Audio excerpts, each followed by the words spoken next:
but that is really, really early on. And you can see there's a lot of red on the course early on as well, because they come out of the start today into a headwind. They then transition towards the Wollongong climb for the first time. There are 2 ascents of the Wollongong climb today. And depending upon which course we're on, depends upon which direction we do the Wollongong climb. And this one is the single solo straight pitch climb up, the average gradient 5.6%, and it's a 1.7 kilometre climb. They come down the other side through the Wollongong sprint, which is the first of 3 sprints today. So 2 climbs, 3 sprints. The first sprint isn't until after the first climb. They then transition up the Wollongong climb again, down the other side, and then it's that long transition through to the aquarium. They drop down into the aquarium. There's a sprint at the bottom, the climb out, and then the run to the finish line at the 54-kilometre marker. The big patches of headwind mean, well, really could be instrumental in terms of where any breaks go or breaks don't go in the peloton today.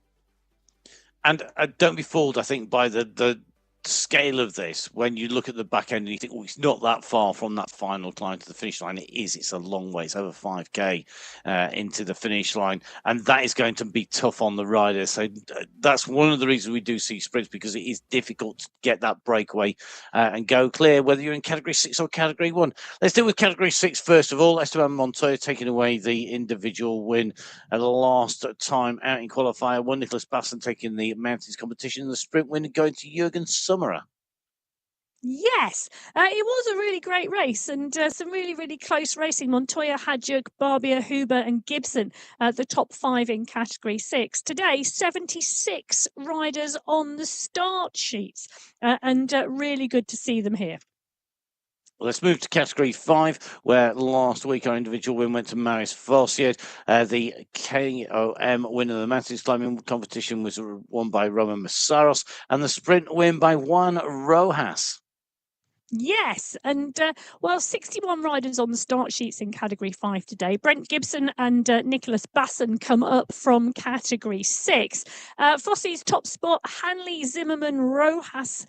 There was just 2 seconds separating them, you know, and Mazzaros taking 5th place was inside that 2 seconds as well.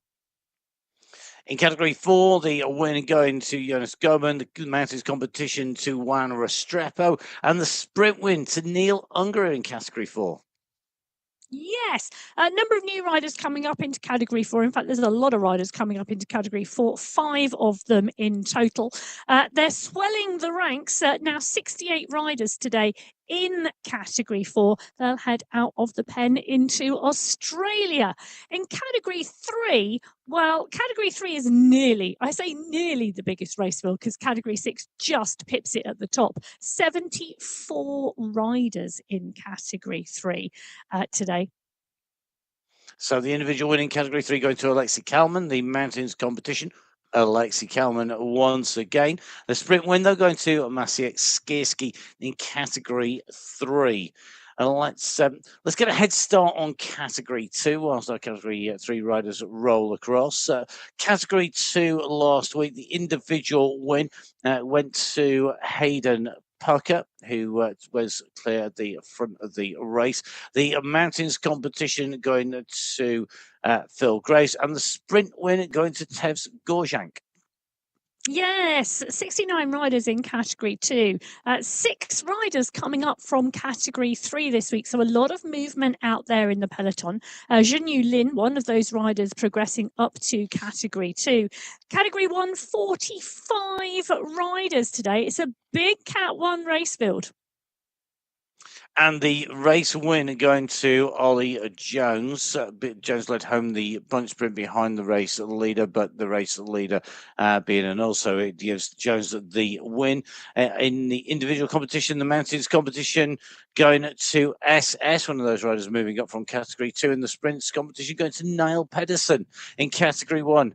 So the golfing category 6, 5, 4, 3, 2, and 1, with category 1 being our last category away. 2.5 minutes between each wave of riders leaving our start pens. Category 6 will lead them out on to race route. Let's go racing. Let's hit the slopes of the climbs, the constant variation in gradient that is Australia.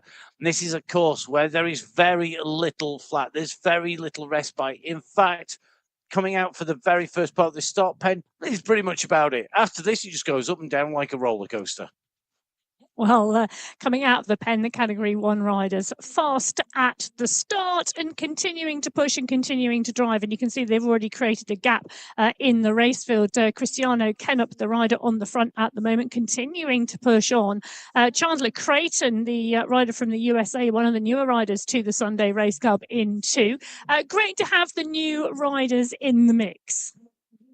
Yep, new riders are a key part of the MyWhoosh racing, and we had some great news over the course of the week with a big target being reached of riders, registered riders on MyWhoosh. So thank you everybody who has joined us. It was great to see that. Yeah, it is indeed. Mike Broadbent is in the mix as well, and you can see him pushing on. Andre Colbani is in the mix as well, and you can see the push really coming. Luke Allport is here too. He's a rider who's going to want to take the win in Australia today. He will, and he's on good form. We've seen him riding really strongly, but he's up against some very experienced riders, some riders who maybe just Luke just coming back into form.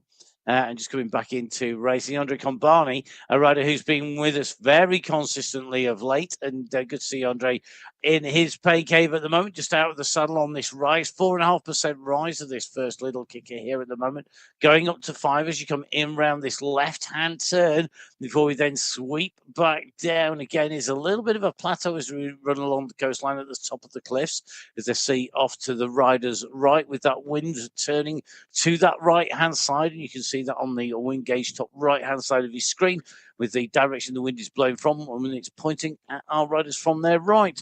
Christian Kozatski giving us a wave with his right hand there, so he can't be blowing that hard from his right-hand side, able to hand off the handlebars. So in the virtual world, his avatar at the moment nicely at the front of the group. In the real world, just tapping along nicely on the front of the pack is Category 5, head off in pursuit of Category 6. Remember, the prizes are per category, not in terms of overall across the 6. So each race category with the top 10 individuals rewarded, prizes for each checkpoint on the way through in each category, as well as prizes for the overall sprint winner and the overall climbs winner. And remember, when we get into the finals, the top 7 teams are then able to compete for those prizes. The top 7 taking away the big prizes. The teams have to be made up of 3 riders, and to be in a team, you have to have ridden 2 of our qualifiers. One man who's regularly qualifying for those finals, part of team Gregos Kubiak, the rider on our screens at the moment. And I love the fact that the back wall of Gregos pain cave matches the jerseys of his avatar. Gregos, are you going to repaint the back wall when you move up to category 4, 3, 2, and 1? That would be amazing. Don't do it if you don't want to. We'll leave him thinking about his decorating options. But in category 5, the course record here is 1 hour, 23 minutes and 32 seconds. That was set by Jonathan Cridland in September 2025. Wow. So interesting. Cridland in the category 5 pack today. He's on the start sheet, so that's going to be an interesting one. But a number of new riders joining as well. And Ibrahim Khan on your screen at the moment. Very nice view there. Last night. I do like Ibrahim, one of the riders. I'd give him I follow him on social media. I know he's been out doing a lot of racing actually recently. So Ibrahim at the moment just tapping that around. Nice wheels as well, actually. Some nice DT Swiss wheels. That's got bike and greenery. It's a nice bike actually. Yeah, definitely. Yeah, I'm not sure whether I envy him the greenery outside most, Emma, or the bike there. Oh, and we're in already with Mohammed Mukhtari. So from one rider to another. So good. I think it's going to be almost good afternoon for Mohammed at the moment. Good to see him on our screens. What is this a Mohammed Mukhtari course, Emma? Oh, good question. We shall see how his legs go today as we drop down into the start pen with category 4. not long to go. So category 4 up 54 and kilometres. away, heading out onto race route, 600 straight out of metres these of pens. climbing. They take this tight left-hand No turn, way and I'm they holding don't on, slow down but for it. This I is really no care. need to brake for the corners. You're out and away. 350 watts being kicked out here by Bulo as we came around that turn. It's pretty consistent actually across these riders. Over 300 watts on this race start as they move through. Just in with Mika Rusamaki, who's up near the front of this pack. Looks like pretty much everybody coming out as one from the pens. Mika on our screens at the moment. One of our regular riders on the Sunday Race Club and one of our regular Finnish riders on the Sunday Race Club. I was very interested to see the tables that Emma and Jakob had produced on our latest podcast, where it was nations rather than teams riding in the MyWhoosh Championship. It's a fun podcast, a little bit different from the normal, a bonus episode, but the Finnish contingent racing in there, and some great interviews from the Finnish superstar interviewer, Mina Koistonen, in our World Championship men's review. She was actually chatting with our Finnish riders, but Finland is a nation with a lot of strong riders. Yeah, it is indeed. And in that show, we actually talked to 2 Finnish winners of the men's racing on the MyWhoosh Championships, Panu Annalisa and Santeri Krickström. So that's really great. But we've got 2 riders on our screen at the moment, Arthur and Andre Corbani. And not only are they a duo racing in 2 different categories, they're beautifully resplendent in those orange jerseys. Gotta love the kit. Yes, although when you look at it as a head-on shot of Andre Corbani, it's more red than orange, so very different lighting. It makes a huge different lighting. So I was told this morning about whether I look like I'm 60 or 70, and I'm neither. Thanks, guys, in production. Who said that? Well, Fabio Mancino off the front of the pack at the moment. He's pushing on here. This is a Category 4 race. They're up and out of the pen, and they're on top of that first climb. There is Leonardo Graziani, and he's on your screen at the moment, and no casquette on his head, just headphones, hopefully banging tunes there and keeping him absolutely motivated and riding today. Not that he needs a lot of help. He's in the mix there with Nick Squilari. Category 3 are in the pen with the final seconds while the light's gone green, and they are out and en route. So Category 3 up, the quick start from Category 3, a little bit of a trademark. You can see Category 6 usually with a blisteringly quick kick off the line. Category 3 becoming more and more closely competitive. So always competitive across all our categories, but I think the volume of riders and the range of speeds within that really making the racing close. We're in with Tamo Friedeck at the moment from Germany. So good to see Tamo. Guten Tag to Tamo. I have very limited amounts of German in my repertoire of languages, but I'm racing today, good to see the rider there just nicely. The sun's blazing. It is warm across most of the Northern Hemisphere. I know the Southern Hemisphere is cold at the moment. We've seen a lot of our Southern Hemisphere riders, even in the pain caves, riding with quite a few layers on. Northern Hemisphere riders have quite the opposite at the moment. It's warm across the plants. So do make sure you keep yourself safe, keep yourselves hydrated. Hold on, I will. Mika Söderström said to me that Sweden had run out of air conditioning units. There's so much threshold and fans. Cooling down your pain cave, quite tricky. Trey Holweiler on your screen. He's in that MyWhoosh Championships kit, so you can see him in this pack. It's a big strung out pack already at this 800-meter marker, and they're on this short climb. Just 1% the gradient at the moment, but it really is stretching the pack. Panu Annalisa in the mix. Alexei Kalman, Gomez is there as well. Wouter Clays, Henry Yeast, they are all in the mix, stretching here this Category 3 race. We got the Sunday Race Club. Well, the Category 3 pack continuing to stretch and continuing to push the gradient around 5% and now starting to drop as they get to the top of the I was just saying that I had a plumbing problem last night. I had to do a crash course in plumbing and fix it this morning, so I like your optimism, but this is a bit more real racing than Zwift. We don't get to be the front of this group.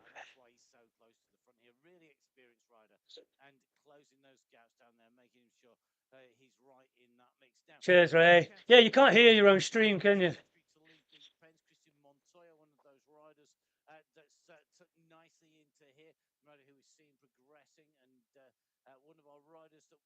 I expect to go well when we hit the climb, but he's got to keep himself in contention on the way there. So Montoya nicely in this group. There I am. Takes a little bit of a stretch on as they come out around this right-hand turn. They'll soon be up onto the climb. The first test coming quick. So having a good warm-up is absolutely Tell him, Ray. We don't win these Let's races. see who has done their warm-up correctly, who's got themselves up to speed before they came in, and who at the moment Can't put it up too late. Going, I end up losing my start? position on the mouse. Oh my goodness! Because that's what happens. Your whole body goes, oh, you what? If you can't do the warm-up to the level that you need to be able to get out the start, you need to do more training. That's kind of what I was always told. Category 2, really, they need more training. John Janicki on our screens at the moment, and the window is open. The towel is hung over the window ledge. The plants are in the courtyard outside, and Janicki making sure he's in the right position at the 700-meter mark. He's right at the front of this peloton.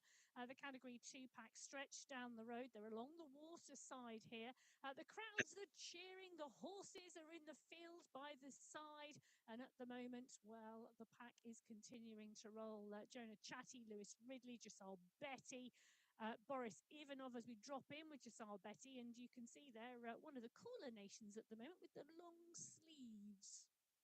Indeed, the Southern Hemisphere definitely one of those cooler, colder nations for riders to keep warm at the moment going into that pain cave, and that switch very definitely occurring. Good to see Giselle as well, looking good. A really progressive rider, really strong rider from Brazil, the Brazilian nation, one of the real heartlands of riders. We see a lot of riders from Brazil riding very, very strongly indeed, and there's a very strong cycling culture that you see from BMX right the way through to mountain bike, right the way through to going into road and into, of course, cycling esports. And cycling esports, very strong representation. Let's move across to Category 1. We are I don't know which one I am. Linda Milostic, the Australian, is going to be in the pack. The youngster heading out from those pens with that main group of riders. A number of newer faces, a number of very experienced riders in this group as well. Not just on board cycling esports, but generally, I mean, we have ex-professional road riders in here. We have professional riders in terms of cycling. Yeah, but the other view, we have riders it's really hard to see gaps. Backgrounds as well. But there I am. United by that mission to take the win. So with the other view, by the time you see a gap, you drop too late. But he's usually steering. Yeah, it is indeed. And Conke, one of the 8 riders. And for some reason, my steering's not working. Up and down, Category 1, Category 2. You just steer out of line and then go back in. Around a bit, and that's just where he is sitting at it's shit because you can't pause it and figure it out. Like, I got steering enabled, but I haven't. And it paired up to my Assiomas for steering. I don't know what that's all about. This week. Right on the front of the pack, the push is on the climb at the moment, and Jan Kaplinski is the rider pushing. So he's We're good now, I can see me. Well, I see the mouse. Well, and you just we go the mouse will track me. To the front of the group. It's a huge Category 1 race today. 35 riders down there in the pack, punching their way up the first climb of the day. Damsgaard, Osborne, Wozniak, they're all in the mix. Some real big hitters here. I think this is going to be interesting to see who wants to take this on. Who wants to up at the front? I mean, I didn't think it out on my own. I watched some of the top boys, how they do it. to rest on if you're it's a lot easier now to see when gaps are opening up. Stuff at the camera angles are awful. Very awful. The riders are still looking at how it's the same for everyone. How they are not taking the deadlock. Hey, Jonas. Jason Osborne, the world champion, who's on absolutely storming form. He had set himself a target to win the MyWhoosh championships. He's come off the back of that form, absolutely flying. Technical issues last week means the win going to Jones after Osborne crossed the line. But all these riders like Dan Churek, these are absolutely class cyclists. But they've got to work out how they race their race. not just think about what's happening at the front of the race. Yeah, Dan Turek, part and parcel of that Alpha Jaw Space Cowboys crew, and a number of those strong riders. So Lionel Yassin not here at the moment on his holidays, choosing to pick up a mountain bike instead of racing cycling esports. But those riders, Mikhail Kaminsky is here, Ross Fawcett. You know, it's great to see Ross Fawcett in the mixing category one. I've no idea how Ross feels about it, but I think it's brilliant. Yeah, it's. I think it's one of those. Shut up with my mouse, for fuck's sake. Oh, great, you know. I look at the achievement. I put myself to category one. I'm with the very best riders. What does that say about me as a rider? Amazing. But then you go, yeah, I'm up against the best riders in the world, and this is going to be really hard. But what a way to progress! What a way to get that training in with the best riders. Category one, the best in the world. On the left-hand side of your screen. They're talking about the best riders. Luke Allput at the moment is pushing on the front of category 6. He is a rider, and he is a rider who here in Australia on the Wollongong course, there he is on our screen with a plethora of his comrades from that peloton. Allport right on the front here, punching into the Wollongong climb for the first time. You can see him up and out the saddle there. Edison Aguila is in the mix as well. Christian Korzanski climbs really well.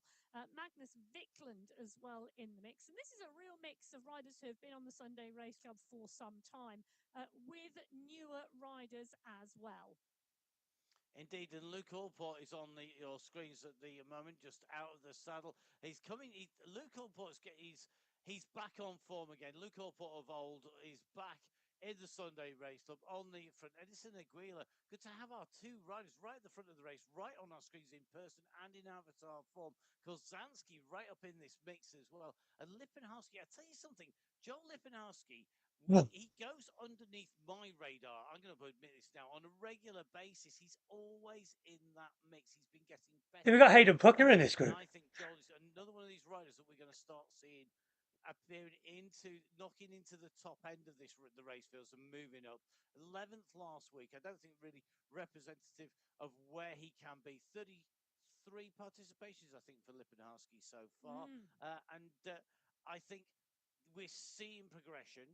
I think we could see him moving up in well before Christmas into the next category up. But interestingly, as they come to the top of the Wollongong climb for the first time, this is the climb that has the double summit. So they peak over the top of the first climb. And Rick, and Zach, the dip, and then up the climb, and Ricky. And that's where they find the polka dot banner. So getting the momentum right is a really interesting one, and where you push and where you drive for Marco Santo. is also some really good riders here. It's great when there is choice out there, and it's interesting to see which ones and which riders choose to do which strategy and which tactics. But Daniel Barbier on the front at the moment of the category 6 race on the right hand side of your screen, and a little bit further back down the climb, Nick Hanley driving into the base of the Wollongong climb at the head of category 5. A real statement of intent by Hanley. They're really charging into the climb, maybe going to take this out to the top of the climb. So we're coming up to the climb starts at the 10k. It's a double summit. 1.7k long, 104 meters. It is quite brutal. As we come up towards the top, not the show, the joke. As we go up over the top, the first of these peaks is lower. He got moved down last week. He won last week, and he's still here. But he's been spent so long in Cat 1. That's like me being in Cat 2 for a year. I could do with going down just for a few weeks. And this is nice. This is fine. But that Cat 2 normally is absolutely on fire. So this is nice. I like going up with the double step ascent and with the highest peak at the first of the two summits, and then a little roll down. The climb will be different. Even Vidal, Mel is in here. Bert Cahill, all these guys are just slightly above my level. He's the 2 Cahill brothers here. He's really pushing now. He's going up alongside him. Will he have done enough? Is it soon enough? They are side by side. It's nice to race with them there. He's so close. I think. So the first climb was done in That was 1959. That must be by fractions of a second. Go to YouTube, Got the results. search for MyWhoosh, That was so close. I do. It was point. and they'll be commentating on it.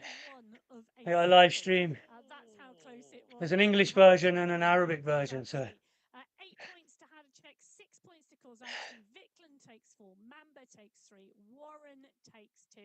There's another. they also have it on Twitch. So keep your eyes peeled, but it's a good gap, you know.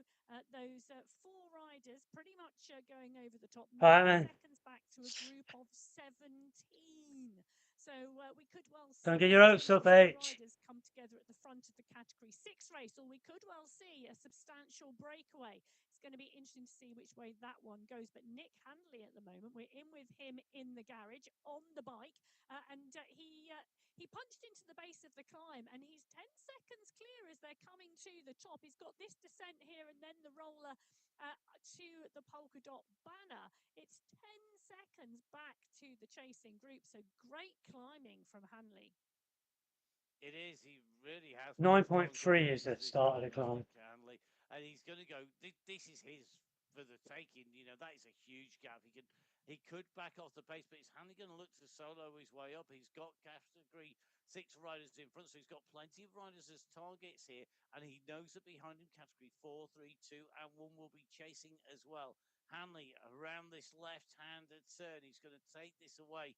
We saw the Category 6 race spread out with a big group in the middle of it. The Category 5 race is a long line of riders. This is the chasing pack here. Fossiet sprinting his way up over the top. You can see Marius out of the saddle in person on the left-hand side of your screen. The right-hand side of your screen, you can just see as they come around that turn, the avatars all queued up. Hanley with the maximum points there. He takes away the 8. It's Savic, Kunz, Fossiet, and Zimmerman as they went over the line with 6, 4, 3, and 2 points respectively. Yes, 27 riders in that chasing group. And yes, there's a bit of a gap from the front to the back of it, and it may well split. But 14 seconds gap to Hanley, who at the moment is taking some recovery on the downhill. It's going to be interesting to see whether he goes back into the fold or whether he stays out clear. Category 4 at the moment, Rasmus Hammer is hammering it on the front here. Jakob Bitko, Gavescu, those 2 riders are chasing Vélez. Here's the attacks. Giuliano, Fuck me. all a little bit further back because Hammer is the rider pushing on here and extending the lead at the Cheers, Scott. really Alright, give me a minute. to that descent, picking up and making the most of the momentum and picking up those kilometers an hour to just shy of 60 kilometers This is an hour. going to suck. That will help in terms of this push to the polka dot banner. Rasmus Hammer it is on the front. Gravescu, that gap opening on that little dip and rise. You can see who's playing the cards early here, who's putting the pressure on. It's going to be Hammer's maximum 8 points up at the top of the climb here as it goes around. And the groups have split. There are some big gaps in the Category 4 race field already. We saw Category 5 come through faster than Category 6 by some 45 seconds. Rasmus Hammer comes through some 40 seconds quicker than Category 5. It's going to form at the moment. Hammer taking maximum points on the climb from Gravescu, Bitko, Cirillo, and Rusimaki. The riders behind Hammer, who took the 8, taking 6, 4, 3, and 2. Yeah. On that climb. I ain't lasting this today. I can feel it. Remember that out on today's race route, these climbs are coming thick and fast with 2 ascents of this climb. The Wollongong climb to make up our climb checkpoints, but there is a 3rd climb as you come out from the aquarium that is almost as big. Yes, and Category 4, well, over 30 riders in that chase group at the moment. So Hammer is going to be joined by them, I think, on the descent. At the moment in category 3, we're in with Bruno Forster. And you can see he's well in this pack here as they drop into the descent. And this is going to be a big group, a big effort to the front, because we don't have a rider off the front. We've got a number of riders still wide across the road here. Daniel Marquez is there. Rios is there. So is Gomez, Pony, and Jaquila. This is a sprint for the line, and Jaquila's gone at 10, 11 watts per kilo. Mikhail Jaquila is really pushing this. Gomez is coming as well, but it's a pack going in category 3, not a solo leader. Indeed, and interesting to see Alexi Kalman, who was so dominant and really did do a good job of sweeping up a lot of the competitions last week in second place over the top of the climb. Shaquila taking the 8 points, Kalman taking 6, Goman taking 4, Marquez taking 3, and Vallejo Rios taking 2. The riders now into the descent, and you can see Michael Shaquila at the moment just off the power, off the pressure, not putting in the revs. The rider's avatar into Super Tuck on the way down to give it that extra bit of free speed on the descent as we drop in with category 2. This race very much, I think some of our departures from category 2 into category 1 have left this pack a little confused is the wrong word, but maybe just finding the rhythm of the race once again. They have to get back into the rhythm. Yeah, and I a bit think like changing a dance partner. Well, it's all a bit like, if 8 riders have left this peloton and gone up to category 1 today, everybody's looked at the start sheets and gone, oh, I wonder how this is going to settle. And they are looking to see how it settles, but don't discount, there are some fabulous riders in this peloton, and this is going to be a cracking race. Mendakowicz is on your screen, Betty, Yannicki, and Langevin. It's going to be a cracking race, and there's some fabulous competition in there with them. Zach Nair is in the mix. Hayden Pucker is here. Gal Yazbek is in the mix. Emmanuel Ortiz is putting in some strong performances at the moment, right towards the front of this pack. That's great to see. And of course, Rick Van Erck is here. Rick, I can tell you, Rick is on his holidays. He's currently in the camper van going in around Chambord. France. He is indeed in Chambord, near the chateau, which was commissioned in 1512, Rick. Rick, do you know you're about 2.5 hours north of me at the moment in France? You could have stopped off and we could have gone for a ride. I know. There's loads to do. Feel free, more than welcome. I'm sure Emma wouldn't mind if everybody just piled in on a doorstep, for the Sunday race club. go for a big Sunday race club ride round past the chateau somewhere. Let's game over. Yes, well, lots let's of drop in with around France. Yes, and it is par for the course. Let's go back into the bike racing. Let's see who's going to be king of the castle as they come to the top of the hill. It's going to be Remy Confession. Surely he's got the gap on Halle. He's going to kick through. Confession takes the win from Halle, from Perker, Van Erck, and Chinchillo in terms of the climbs competition. But now we're going to see what is the response. What are these riders going to do? Are they going to continue to push? That was Pucker's tactics last week, and it's Pucker's tactics this week. Remy Confession takes 8 points. Halle takes 6. Pucker 4. Betty 3. And Miller 2. Pucker's big sprint on the top there now means that he can rest. Hayden Pucker is not the smallest rider in the peloton, and that means he's racing to his strengths. He's utilising his advantages. Put the big power down, sprint into the descent, and then recover and get your heart rate down. Yes, and he just has phenomenal amounts of power. It is great to see. Now, I'm just a bit confused because Rick Van Erck finished at the top of the climb whilst showing us the local tourist. Yeah, just not strong enough today. Confused, stroke in awe of his ability. Some days I can make that. Next best tourist guide for A Place in the Sun, which is a very, very good, well produced and lovely show to watch. Better say that quickly because I've got friends who've been on it. Place in the Sun, and from being a tourist guide to being a ultimate climber. Here we go on to the climb with Dan Turek on the ascent here, kicking down hard. We're in with him again in person as he makes his way up the climb, heading in towards the summit. You've got Osborne in front, you've got Turek in 2, you've got Tugels in 3 at the moment. Dante's challenging Jugles, as is Vajassin. Nobody can challenge Jason Osborne, and Osborne up over the top with Churek behind, and another similar tactic here, but they've still got that final run to the peak. Nobody surely is going to come back to Osborne. He's kicking up here at 10 watts per kilo, and the run in towards the polka dot banner. That's a big power output on the way in, just to take those checkpoints points and the prize. But I tell you something, he could keep on going. I'm watching the numbers. He goes over the top, still 7 watts per kilo, 15 watts per kilo. Big kick from SS to jump out of the Hey Gabby, the rest of the points. Smart rider. this sucks. Using the momentum, experienced rider on this course. So Osborne in 1, SS in 2, Power in 3, Dont in 4, Panizza in 5 as they came over the summit of that climb. And they now head into this big descent. Jason Osborne on the front, clear of anybody else. Fastest time to that point, Emma, by what, 6 seconds?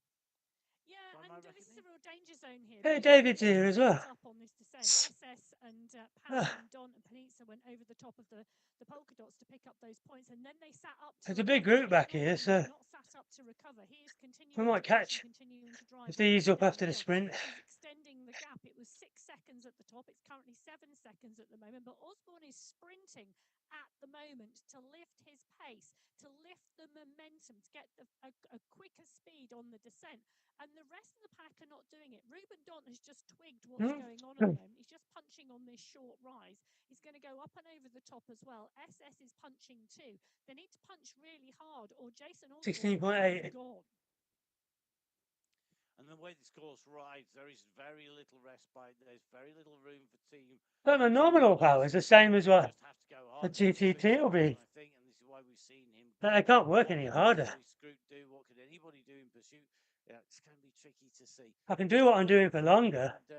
I just can't reach the peak acceleration they can. Through the times to the top of the Wollongong climb, the summit that we've just seen our riders go over. Our riders went over in category order, with category 6 being surpassed by category 5, who is surpassed by category 4, and then category 3. But category 2 actually came over the top in a slower time to that point than category 3 that we're watching at the moment. The category 3 race is quick, and the category 2 race is relatively slower. Well, category 2 is absolutely, category 3, should I say, is absolutely dialing it at the moment. Marcin Troshanowski is dialing it for the first sprint banner of 2. Skierski, Jakila, Wojciech, Marquez, Walter, Sinclair, all racing and pushing behind. The stretch on the group, look at this. We've got 3 clear groups of category 3 riders on our screens at the moment on the top right-hand corner of your screen. Troshanowski sits up now. Off the front, he's taken 5 points. Skierski's taken 4. Jakila takes 3. Wojciech takes 4. Marquez takes I suppose but it would, but I'll still end up with one of the highest watts per kilogram on the day because I'll keep pushing like a dickhead. Split by 10 seconds from front to back. It's one long line of spaghetti. And that's dangerous because that's when we start to see that spaghetti break and into smaller groups. Now, the category 2 race, we saw that push over the top. Hayden Booker, Harvey Gednes, and Phil Grace have utilised that to descend. The 3 riders clear at the front of category 2 at the moment. And Remy Confession, Giselle Betty, and Co behind the bunch at 17 seconds. So, breakaway. Gednes is a bit of a breakaway specialist. We've seen that. Phil Graves is as well. They're with Hayden Booker. You could see this going to the finish line if category 2 don't get organised and organised quick. But I think there is a large degree, and the time check's proven it, that they're still getting into that rhythm of the racing, and it's old hands like Gednes, Booker, Graves who've gone clear. Yeah, and I think, you know, if you'd have looked at the start sheets and you looked at the course, and anybody who knows Hayden Pucker's style of racing knows he loves to attack on a descent. So you would have kept your eyes peeled on that Wollongong climb for the descent. You want to be towards the front of the pack going over the top if you knew Pucker would attack on the bottom, or to see whether Pucker would attack on the bottom. And then the plan would have to be to go with him, to push really strongly on the descent and not use it as a recovery opportunity to get a gap. And that's exactly what they've done. They're at the 16.5-kilometre marker. They're coming into that sprint banner. On the right-hand side of your screen, the Category 2 packer, well, they're a significant place behind, over 20 seconds, as Pucker drives for the archway that is the sprint banner. He's going to go underneath in 1. Gledness is going to go underneath in 2. And Graves is going to go underneath in 3. Pucker's going to put on the green skin suit. And this is Nice. the pack behind. That gap, it's there, and at the moment, this group, they're just going to pick up the minor points here. So it's only going to be 2 and 1 points for the first 2 riders to that line. I think they're not even going to. There's a little bit of a push on the front there to pick up the points. Ken Mendako. It's Not very often you get dropped doing about 7 watts a kilo, is it? Sort of hovering around the front, but this is a selection group. This is a selection of riders who are there or thereabouts, but not up with our leaders. Pucker, Gedness, Graves, then Ken and Mendako scoring 5, 4, 3, 2 and 1 points in Category 2. We brought you the Category 3 result. Category 4, through that same sprint, it was a Bitco, Antonin, Kendall, Rimburg and Giuliano. Category 5 was Fossier, Silva, Zimmerman, Hanley, and Silva, Junior Silva ahead of Vicaro Silva. And in Category 6, at that same sprint that we just seen Category 2, Jürgen Sommerer taking the 5 points, Oda Warren taking 4, Magnus Fickland taking 3, Esteban Montoya taking 2, and Christian Kolzanski taking 1, with just the Category 1 riders to reach that point. And interesting how this is playing out, Emma. It has broken up. It has. We saw Jason Osborne go over the top of that climb and carry on driving, and then we saw the group behind chasing. But we've had riders go off the front of that group, and they too are now solo as well.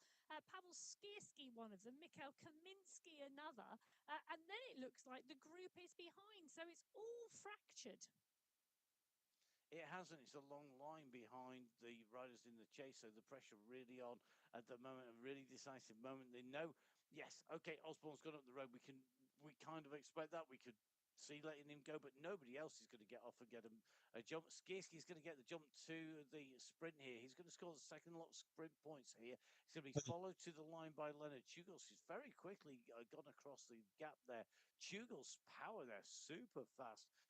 But this is more for the overall, surely. This is Chugel saying we need to get onto the wheel of Skierski. Skierski's going to go through the sprint, and then he might sit up a bit, or at least we're going these guys ain't pushing with me. Pavel Skierski back, because we can't let him go down the road. Or number 1's gone, number 2's gone, and we're just fighting for 3rd. Yep. So Osborne, it takes the 5 points. Skierski takes 4. Chugels takes 3. Kaminsky takes 2, and Pedersen takes 1. But Leonard Chugels is now on the hunt. He's hunting the rear. We won't catch him anyway. Skierski, and he is about to catch it. I was hoping that if we keep the gap within about 30 seconds, people are going to drop on the next climb, you see. They just nick a few spaces for pride more than anything. But it's doing massive damage to the Category 1 pack. But Pedersen is now picking up the pace as well. So's SS, because they want a bit of the action as well. And it's like alarm signals gone, scramble, scramble, scramble, let's go, go, go, go, go. We need to move. There's too many passengers in the group at the back. There's people not prepared to work. Somebody needs to take the initiative. When they do, then everybody suddenly goes, oh, I better wake up.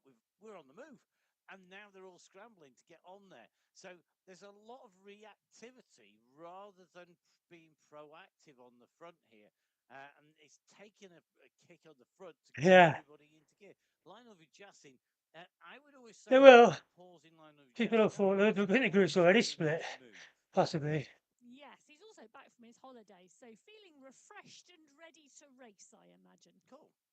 I would imagine so. Still on a sunny mountainside somewhere. We have Cat 1 behind us as well.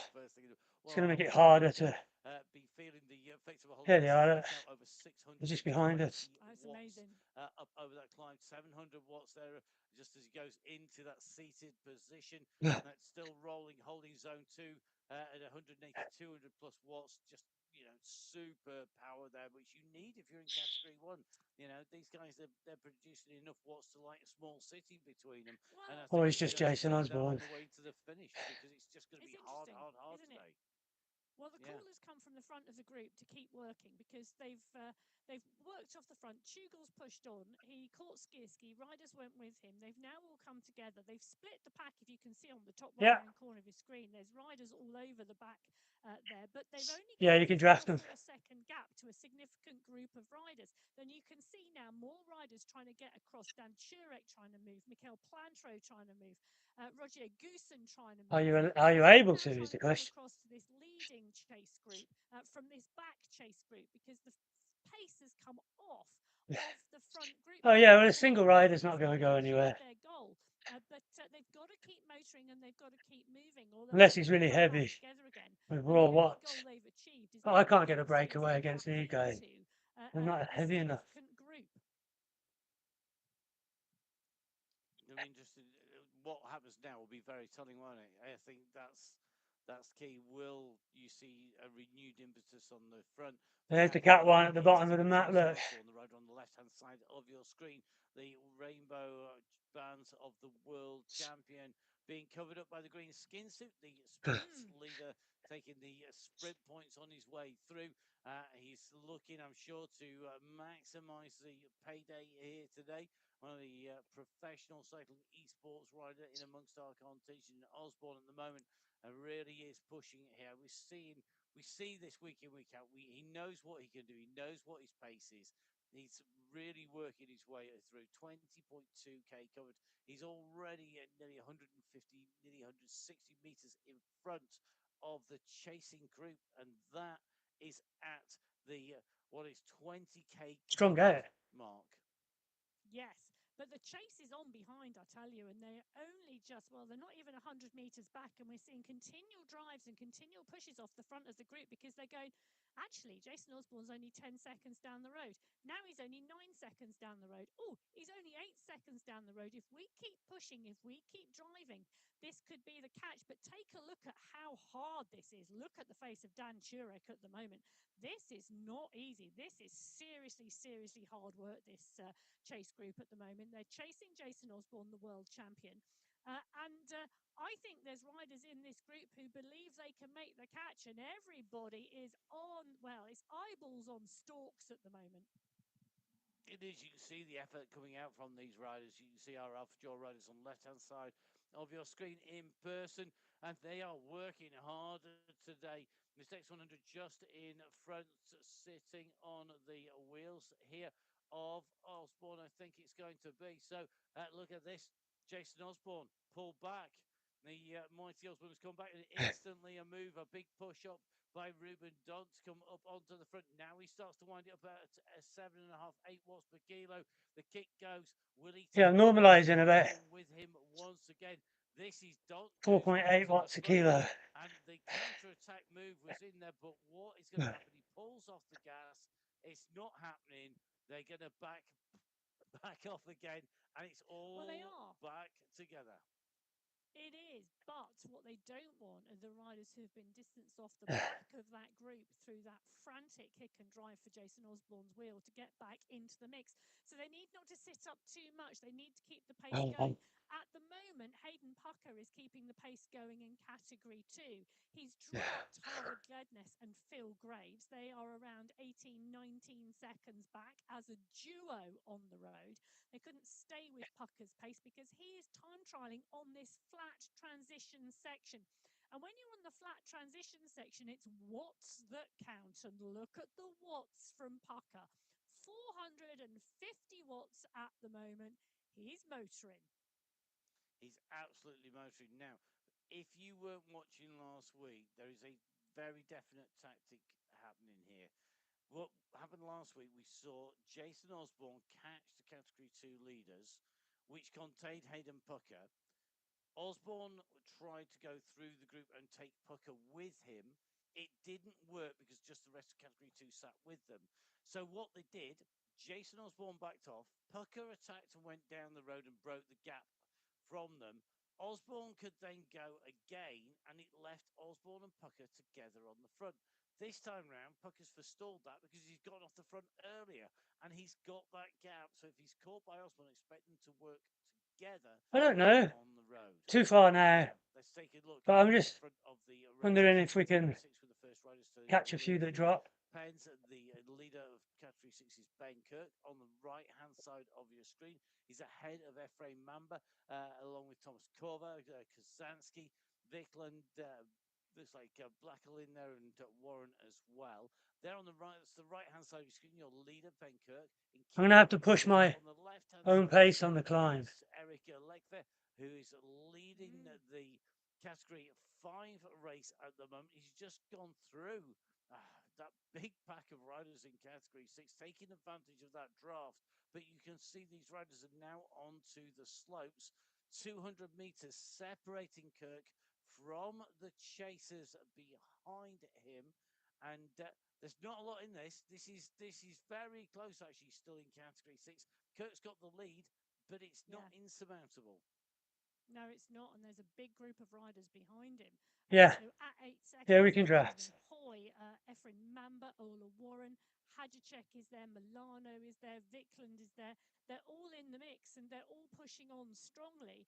Hadjicek's got an additional drive because he's got the polka dot skin suit on his shoulders at the moment. But the group is really still strong at the 26.4 kilometre marker. Kirk out front at the moment, holding 8 seconds. But 8 seconds, it looks nothing on this course, doesn't it? When you're on these steep slopes, and this is relatively steep for the Wollongong climb coming from this side. Yeah, but I don't know. Hold on. Inside, they're not out. It'd be nice. Hadjicek can see his targeting Kirk. Roy is with him as well. One of these will be like Najjar. Ollie Jones, hey. Closing down on the group we were just in with. So you name it. Legther, Marin, Hanley and Co. are all on the way. Yes, we have a little bit of a gap with Legther leading the chasers behind by about 3 seconds as we go in with the rider who's just gone over the shoulder of. That's Wesley Andrade. So Andrade at the moment, the casket on his head. And the Avatar working hard. He's got the target of Legther to stay with at the moment, doing a great job here. Andrade, he's got to keep on pushing, though. This is a tough place to go in with anybody on their camera, but he's doing a great job here. I tell you something, this is a good response for him. He's seen the opportunity. He's going to go past Christian Kolzansky here because he's using Legther for pacing. So the Category 5 leader at the moment is holding the pace, but he's being closed down almost as fast as he's closing down the front of the chasers in Category 6 with our leader off the front. Yeah, great riding, great pushing. Ben Kirk right at the front here in the Category 6 race. It was 8 seconds, the gap back to the chase group last time we were with Kirk. It's now 16 seconds. Milano, Blackie, Hadjicek are all battling behind. It was Hadjicek from Korzansky, from Vikland, Mamba and Warren on the first ascent of the Wollongong climb in Category 6. Is Ben Kirk doing the business at the moment. Hoy, Milano, Warren, Hadjicek behind are going to be battling for those points in that competition. Nicholas Savick is doing a phenomenal job here in Category 5 in that MyWhoosh jersey, just coming through the Category 6 chase group. And Nick Hanley in the polka dots with the number 5 on his back is with him. Yeah, Hanley was clear on the front going in, and then we saw him getting closed down. We know Hanley's climbing well. He was the rider who attacked going in to the climb earlier on, but you can see those polka dot jerseys right up at the front of the race. Kirk, 9 seconds clear, and it's Hadjicek, Savick, Hanley, and Warren with Henderson and Roy all together. One rider clear at the front is Kirk. the Category 6 leader. They're coming up this time, and I tell you what, this group has got the momentum, and they've got that aerodynamic advantage. They're closing down on Kirk. That's 6 seconds. It's going to come down very quickly indeed, and it's been overtaken. Vikland comes through. He got the momentum, he got the drive, and got the timing. Vikland's going to take the maximum points here. Wow. The second of our climbs, but it's not going to be enough to depose Hadacek at the top of the climbs competition in Category 6 as Hanley comes through on the front of Category 5 as well. Oof, I tell you something, that was fast closing down. It shows you the momentum on the top of the climb here. So Category 4 now making the way in to our finish. Sorry, Emma. They're coming in thick and fast here. Rasmus Hammer, he's on his way into that same checkpoint as well. You can see the Category 6 points, top left-hand side. We'll run through the overall in a second. Hammer has, are you ready for this, Emma? 20-second gap to Giuliano. He's climbing at the moment. It's amazing, isn't it? It is absolutely brilliant. Right, Giuliano is no slouch, and he is 20 seconds ahead of the chase group in Category 4. So 2 riders going clear.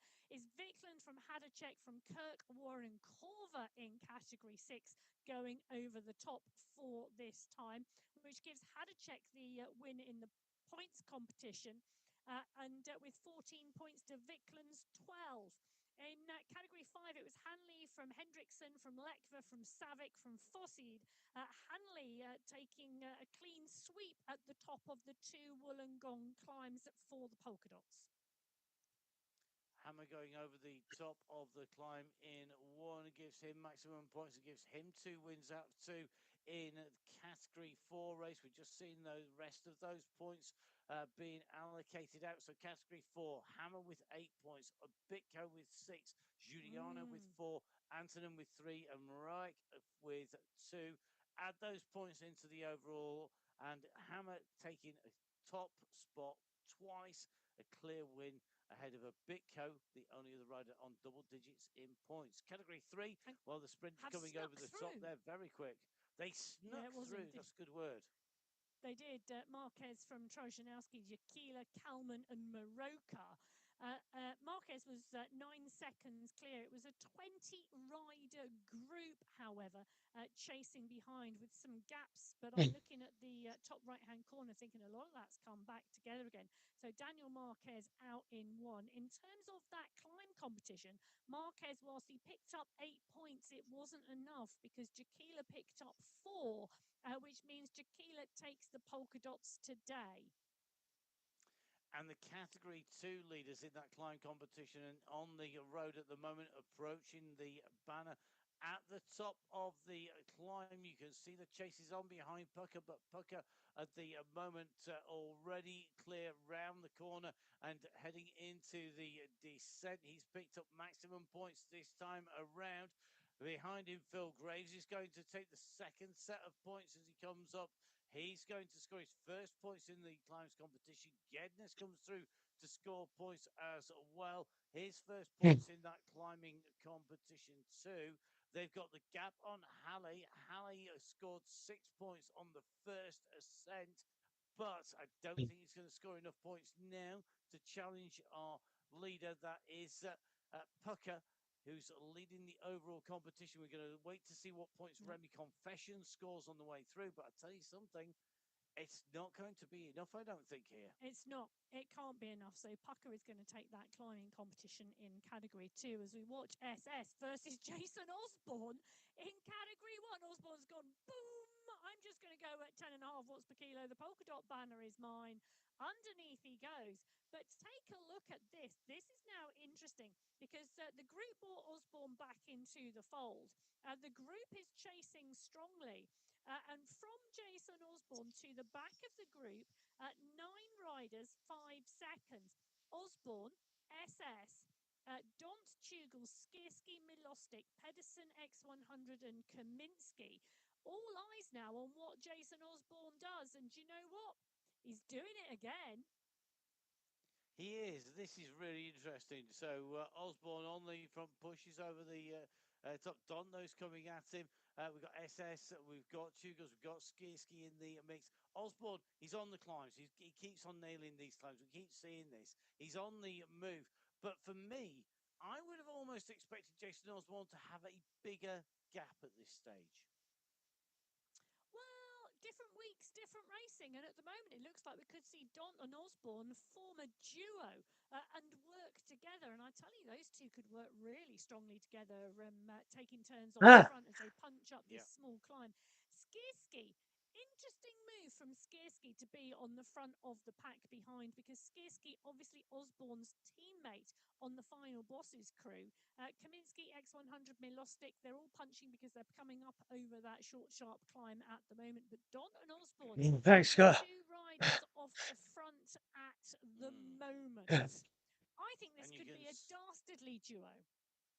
Dastardly duo, not a dynamic duo. Well, they could be dynamic, they could be dastardly. Depends on your perception from the bunch behind. Indeed. Now, move from Osborne to work. If I was Ruben Don, I'd be going, not a chance, Sunshine. You're the world champion. You're the man with the rainbow jersey. You're the man with the sprint jersey. You're the man with the climbs jersey. You carry on, son. I'll sit on your wheel, and you're the one who's got the reputation of being the best rider in the world. But that Ruben Don's like, I don't think so. I'm absolutely shattered. I've got onto your wheel, and you can see these two were clear. 13 seconds back to Mr. X100, to Niall Pedersen, to Linda Milostic, to Mikhail Kaminsky, to Leonard Chugals. The gap is there. Will it stay? Will they be able to stay clear? Will the fact that Jason Osborne and Ruben Dunn are not yet working together smoothly really cause problems? Dunn at the moment is giving it the big I've got nothing left kind of emojis. But so is Jason Osborne as well. So two very tired riders on the front. Maybe they're not going to go into the finish together because they might get pulled back. We'll see what that gap is for the chasers behind. SS leading the charge at the moment with Mr. X100 with Linda Milostic, Chugals, Pedersen, Kaminsky and co in tow. But this is the key moments really in this race. Can the chasing group get it together faster than Don and Osborne? Don and Osborne have just been playing, let's see who can throw out the most confusing mixed messages going. Work together, let's go. And I'm shattered, I'm tired, the body battery is flat, forget it. You know, they've both put both out. Well, they might have done, but they're 15 seconds clear at the moment, and that's the best gap anybody has had in that Category 1 race all race. So now is the time, should they wish to move. But there's still a significant amount of racing to do. Ola Warren in Category 6. This is the front of the race, and they're coming towards the sprint banner at the 33.2 kilometre marker. This is a big push and a big drive here. Daniel Kuntz on the back wheel is the Category 5 rider. Those two riders with Ben Kirk are clear. These are the three riders at the front of the race. Two Category 6 riders, one Category 5 rider. There's a big group, a big pack of 5 and 6, around 18 seconds back. To 23 and a half. And we normally say a big bunch, a big group has the advantage on a race route because it's able to rotate at the front. People and nearly 200 meters of climbing. Into the wind. The riders that are coming off the front don't have that same advantage. However, on this race route here in Australia, for me, it is one of those race routes where you have got less really advantage for the bunch because it is such a roller coaster, because there are so many punches and climbs. The groups are starting to come together. There's 6 groups on the road. Large number of Category 3 riders. So Category 6 might be nearly done. About to close down on the group in front, but Bitco in Category 4, clear by 10 seconds from Pino, and interestingly, Hammer as well. Yes, and he deliberately pushed on to hold that green skin suit in that Category 4 race. Through the Wollongong sprint for the second time with just the aquarium sprint to go. Trojanowski, the Category 3 bunch, they're not far behind the leaders in the Category 4 race at all. Also going through there. We'll give you a roundup very shortly because I can tell you something. Hayden Pucker in Category 2 is not far off. About to hit that sprint banner as well. His gap now 33 seconds to Gledness and Graves and over a minute to the group. So through he goes. Pucker goes through in one. There's a gap.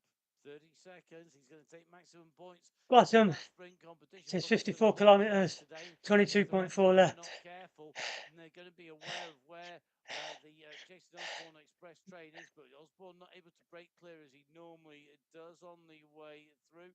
So Graves, Gednis, the riders chasing Pucker. Then it's a further 30 seconds back to Betty, Krasnich, Langevin, Ospina and Co. So almost equidistant. But it's Graves and Gednis together versus Pucker in front versus the bunch behind. So let's take a little bit of a recap. Let's take a little bit of a check for you. So quick reminder in terms of race distance, 54 kilometers in total in race distance. Both of our climbs are complete and done as Jason Osborne approaches the second of 3 sprints on race route. Osborne clear of Ruben Dont as he goes through. Osborne The left legs are in. all of those checkpoints on the way through. Both of our climbs and all 3 of our sprints, I'm sure, are in his sights as well as the overall. However, Ruben Dont is only a couple of seconds behind Osborne at the moment, and they're all mixed in with riders. So let's see how this plays out as they go into our finish. So at the moment, 54k total distance. Let's go through our sprint with category 6. So Quite hurting on my left. Chance to recap our That's new. overall positions in this sprint competition. Category 6, Jürgen Summeren has 5 points. I think I'm just going to do a double check. Yeah, I got Twitch running. He does. Category 6 As well, Ray. does. Loving Twitch at the moment. 9 points for Get to look after people like H. We do indeed. And, yeah, so category 6, it was Warren, Kirk, Vickland, Blackie and Mamba who picked up those points that time around. In category 5, it was Kuntz, Fossied, Savick, Silva and Zimmerman, which means Marius Fossied is top of the table at the moment with 9 points and 1 more sprint to go. He's 4 points clear from Kuntz. It's going to be interesting to see what happens in that final sprint. Category 4. I see. They're not coming up on the screen. At that sprint, Bitco with 5, Antonin with 4, Pino with 3, Hammond with 2, and Malice with 1. Add those into the preceding points. Jakob Bitco at the moment in the overall lead, 2 points clear of Antonin, so 10 points to 8, with no other rider with any more scores higher than 3. The battle is between a Bitco and Antonin in category 4. Into category 3, Emma? Yes, category 3, Troshanowski took the 5 points from Bakken. Maroka, Bergin and Sinclair were all scoring points, but Marcin Troshanowski, 2 sets of 5 points on those 2 sprints, gives him a lead of 10 points to Skierski and Bakken's 4 points. So pretty much Troshanowski has rounded up the sprint competition before he gets to the final sprint. Let's go on to category 2. You can see Hayden Pucker, who took that clearly a 30-second gap from Pucker to Graves. 5 points to Pucker, 4 to Graves, 3 to Gednes. It was then a little bit further back, another 30 seconds back to Mendakowicz and Machado, who came through. Oh yeah, I was meant to close that. 2 and 1 points in category 2. Hayden Pucker with 10 points. I never usually have it open. I didn't even notice. Pucker could still lose that sprint jersey, but it is hard to lose as we go across to category 1. Yes, and in category 1, it was Jason Osborne who picked up the 5 points from Ruben Dont, Pavel Skierski, Leonard Chugels, and Mikhail Kaminsky. Osborne in that sprint competition has 10 points to 7. But Osborne at the moment, Skierski's not in the leading group. Osborne 22 seconds down the road from Mikhail Kaminsky, who's with Leonard Chugels, Pavel Skierski and X100. These groups are splitting now in category 1. It is really, really mixing it up. So Osborne in 1. He's a couple of seconds ahead of Ruben Dont now. Dont is 23 seconds ahead of Leonard Chugels. Chugels, Kaminsky. Who's the guy at the front? Like he's trying to kill us. Riders all together. They're 12 seconds ahead of Pedersen and SS. So we really are seeing small groups forming across the category 1 peloton. So category 1 fractured into 1s and 2s. We're in with category 2 with Mendakowicz and Betty together. They are just ahead of Dont, who is chasing. We're just in with Masit Mendakowicz at the moment. and just kicking 300 plus now, 400 plus now, 500 plus watts. Yeah, On the wheel of that's John today. He's trying to stay with Osborne, maximise that draft as much as It's he mad, can. isn't it, when you get There's a limited humbled. amount of time he's going to be able to do that, but you've got to You let can him do appreciate it. there's just It's levels. just about maximising speed, minimising drag, maximise the draft, minimise the amount of time you lose to him, and stay with him as long as you can. And look at the face of Betty. Betty's trying to hold the wheel of Mendakowicz. Mendakowicz holding the wheel of Osborne. So even this is 33rd. It's harder than any Zwift race. Mendakowicz and Betty on the move, and the incentive is to close down Gedness and Graves in front. I know I've done quite a few of these now. I know how it goes. I have come third once in this category. It's really weird. And that climb, I've made it more times than not. Is the next rider who's going to come past. There's not a big gap, you know, between Don and Osborne at the moment. It's not insurmountable by any stretch of the imagination. But then again, you've got Jason Osborne on the front, so maybe it's not going to happen. You could get that back. Now, let's go in with Nicolas Fournier, one of our French riders at the moment, clearly warm in the pain cave on that cold Nargo Y1RS with the AMV wheels there. Fournier, that's a very nice bike to be putting onto your smart trainer, but clearly feels at home with it. We've seen him put in some fantastic performances. The air is blowing as well. I don't want to push anymore. Air conditioning there as well. That's the white unit at the back blowing properly cold air in as well. And I don't blame him. It's very warm Northern Europe. It is high 40s in some places, low 40s in other centigrade. It's a warm at the moment. Fournier at the moment just closing in on Mayer. He's got Don on his heels. And I think these two riders are going to look to work together a little bit. I think this is a section we just dropped down. This is the reverse of the old Wollongong start. Yes, so we basically came out of the pens, went along the flat, didn't we, and climbed up. It's that other direction. Yes, it is. On the right-hand side of your screen, Leonard Tugel's now pushing on as well. He's gone to the front of the three-rider group. It's a four-rider group, actually. Kaminsky, X100 and Skierski with Tugel. 1,000 calories an hour. Tugel's wanting to keep the pace. For a guy my size is a lot. Come off of the power or settle.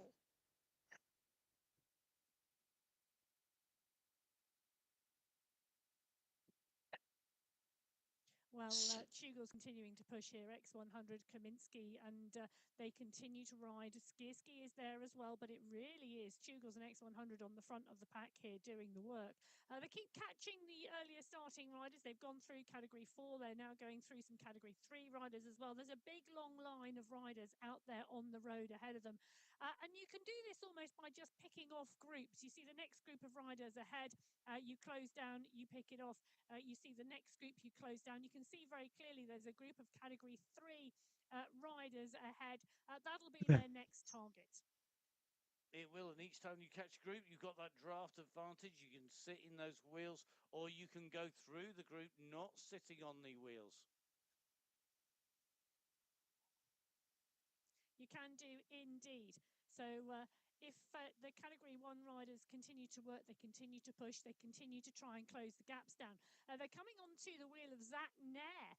This is the chase group in Category 2. So last time we were in with Category 2, we had Hayden Pucker off the front. We then had Phil Graves and David Gledness. They were 32 seconds back at the Wollongong sprint. 31 seconds behind them was the chase group of 22 riders. There's a number of Category 3 riders in the mix. Patrick Karlstrom is one of them as well. And look at that. Not only is he mixed in with Category 2, he's about to see some of the chasers from Cat 1 go through. So here we go. The riders are on their way. Big group. You can see the Category 1 giving them a wave on the way through. The headbands are off, and it's Karlstrom at the moment. Another of our big Finnish contingent sitting in this group in Category 3. The Category 2 riders, Halle, Santo, Kamadeva, all around him. You've got Category 1 riders here, Category 6 riders being passed. This really is a melee as all of these riders are now all together. As they come up, the groups catching, they're getting the draft on this slightly lower section. Let's give you a quick reminder. This is a 54-kilometer race. We are heading out and into the aquarium sprint. The aquarium sprint is on the low point of the course. It is below sea level. It is some 47 meters below sea level when we hit the sprint, and there's a little rise before we dive down. Because of that, it means it could be a key descent and climb, but that sprint comes at the 47.8k marker. The moment the riders are on what is a very variable wind direction, a slight tailwind at the moment. It will pick up to be a block headwind at about 42.5 kilometers. So at the moment, it is a side or a tailwind. They'll go into headwind sections all the way down in towards the descent. There are literally only one or two slight tailwind sections between about 42.5 kilometers Matthews. and the Yeah. I wonder who the cat one rider was. now, He's strong, I lad. think probably we need to give you a quick reminder, probably without my description, but maybe with something graphical instead. I think the course profile would be an absolutely good idea at this point to remind you, because my descriptions might be correct, but they're definitely not going to be that descriptive. So let's give you this the bit we've got. Our riders at the moment, the leaders, 41k or so. So they're in that light sandy coloured with the two green stripes section just after 40k. Slight tailwind or side wind on the way through. They then hit that big blocks of red and that deep orange there with a slight headwind or a straight headwind. And then we go up onto that little peak before the big descent to the aquarium sprint. So despite that descent, this is a really tough section. We go through the aquarium sprint, the last chance to score points and change the destination, the outcome of that sprint overall prize. We then go into our climb. And as you can see, if you compare the climb out from the aquarium sprint to the climb of Wollongong, a good comparison is actually the steady section, the steep section that takes you to the first peak on the route so far of Wollongong, because it is a big climb. And the riders are going to be ascending up. They're going to be ascending something in the region of about 60 meters in total of ascent, and that is going to test the riders' legs. The riders at the moment heading in that direction. 42.3k covered for Pucker on the right hand side of your screens. The rider leading this race route, the race course overall. He's a rider leading a big pack behind him. Trochinowski, Scolari, Wojciech, Kirk, Fell, Zimmerman, Category 3, Category 4, Category 5, and Category 6 leaders with the Category 2 leader. But the Category 2 leader is absolutely nailing this at the moment. And I think he's likely to get clear of the rest of the riders. Pierre Fell, at the moment, the best of the chasers behind. They're going to get back in. Fell and Rocco at the moment. They'll bring the rest of the group with them as Jason Osborne on the left-hand side of your screen.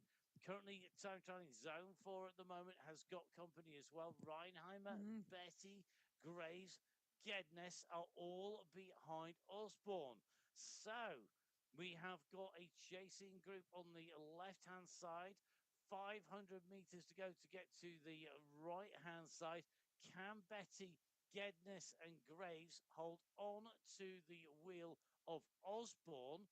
If they can, they will find themselves being brought back to Hayden Pucker. Pucker, really tired, on the man. right-hand side of the screen, leading this big pack out at the moment. So Pucker's tactic of going off the front had worked, but it's being negated by the work being done by Osborne at the moment in Category 1, who is bringing the chasers in Category 2 back to the front of the race, which at the moment contains every race leader with the exception of a fast-closing Jason Osborne. I'm just going to say, wow.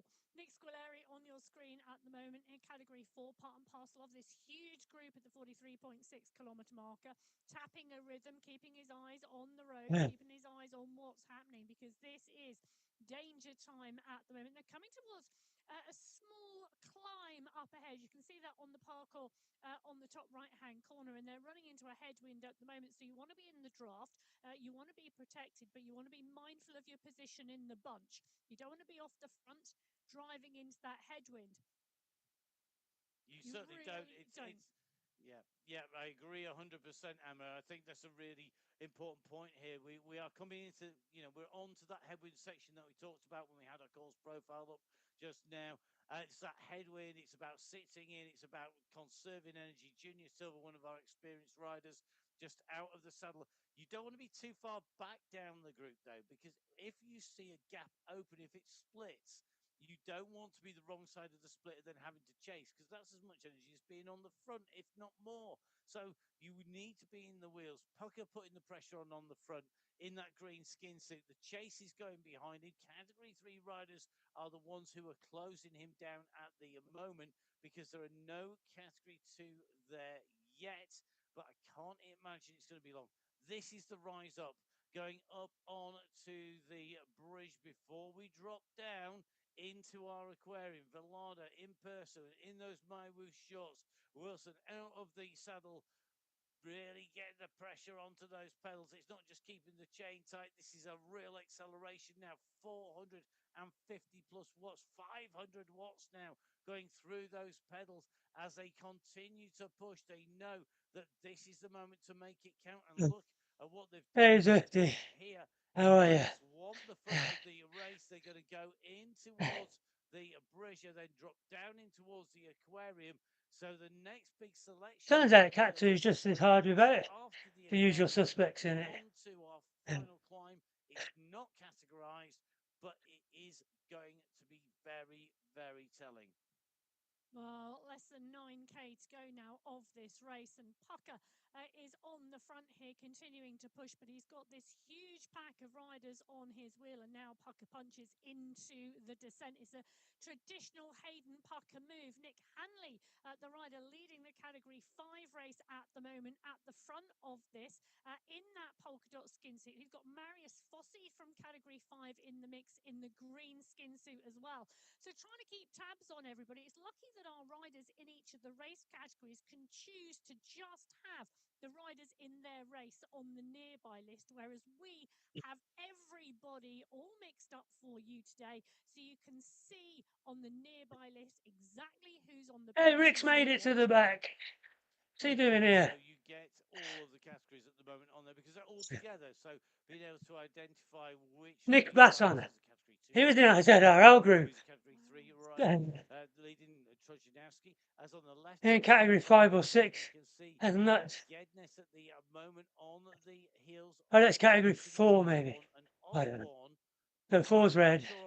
Might be 5. Doesn't want to take the chasers up to the leaders in Category 2. He doesn't want to take them to Pucker. So at the moment, Jason Osborne. I think he's a good sprinter, though. Shed Phil Graves.